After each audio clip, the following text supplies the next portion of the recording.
Infiniti has done a good job of producing stylish and powerful performance cars, much in the same way that BMW does, but they do it with an eye on the bottom line. So if you want a stylish, luxurious, and sporty car, and you don't want to spend a ton of money, Infiniti can provide one for you for thousands less than a similarly equipped BMW.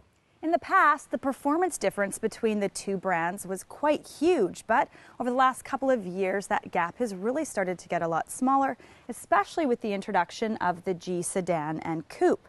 So now, to round out the G line, Infiniti has introduced the all-new G37 convertible with good looks, lots of power, and a starting price that's much lower than a lot of the competition.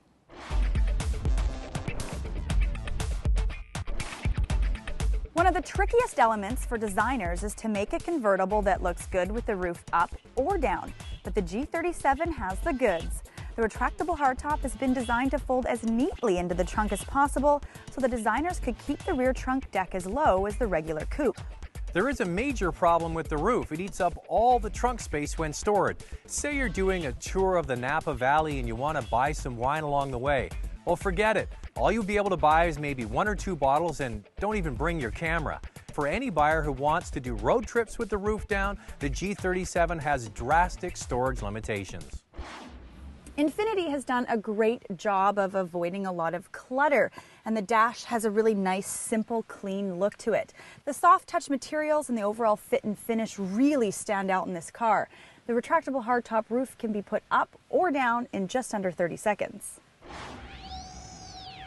Not only do you get a slick roof, but a solid list of standard equipment, including leather seats, push-button start, iPod interface, Bose stereo, and a backup camera. You'll notice on the headrest there's a set of speakers on either side of the headrest, which really helps when driving with the roof down. Now, they don't blast your ears, they just help to fill in the sound that's lost when competing with the outside noise and wind. The same 3.7-liter V6 engine that's found in the sedan is also carried over into the convertible.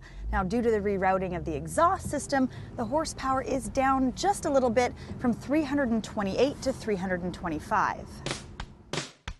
Not only that, but the engineers had to modify the rear suspension in order for the retractable roof to fold as low as it does.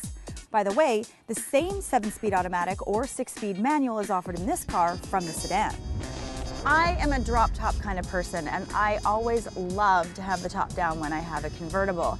And the great thing with the retractable hardtop, it's got extra insulation, so not only is it quieter on the inside when the top is up, you put on a pair of good winter tires, you've got extra insulation, it's actually a little bit warmer in the winter, so you can enjoy it all year round.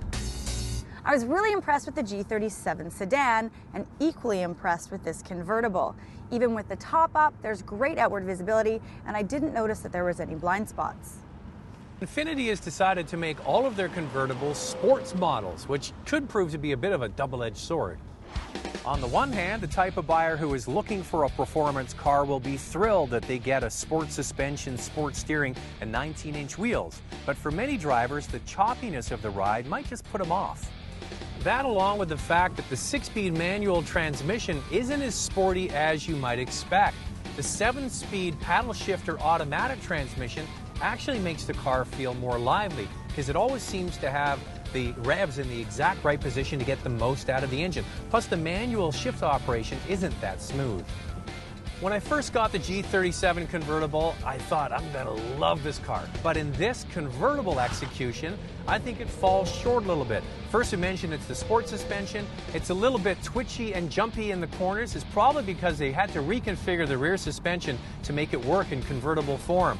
I had also a chance to drive this back-to-back with the new Lexus ISC, their convertible, and I think they've done a better job of doing an overall better package. Well, Zach, the current champion in this class is the BMW 3 Series convertible with really good looks and powerful engines.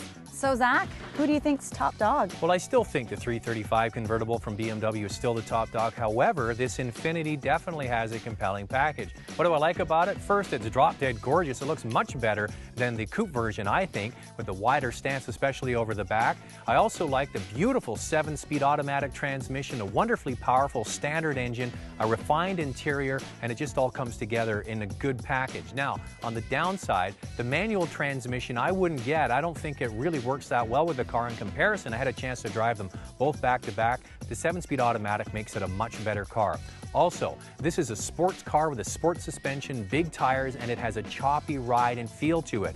It can bounce a little bit over bumps, it can be twitchy in the corners, and it isn't a relaxing car to drive. And the most obvious thing is the lack of cargo space. Like, who are we kidding here? So what do you think about it? Well, Zach, the styling on this car is definitely what stands out the most for me. I love the exterior styling. It looks really sexy. And on the inside, they've done an absolutely fantastic job of making it look really classy, simple, sophisticated. And with the hard top up, the inside is actually fairly quiet for a convertible, and there's just enough power in the engine for me. On the downside, the driver's seat sits a little bit high for my liking, and I agree with Zach, the lack of cargo space in that trunk it's a huge turnoff for me. It would be one of the reasons why I probably wouldn't buy this car. It could be a deal breaker for many people. Now, the thing is, at the beginning we mentioned that Infiniti has done it again. They brought out a car with lots of standard equipment. It's less expensive than the competition, but because of the ride and the lack of storage space, you might not get what you pay for. Want more? Go to drivingtelevision.com and learn about Infiniti's new headrest speaker system.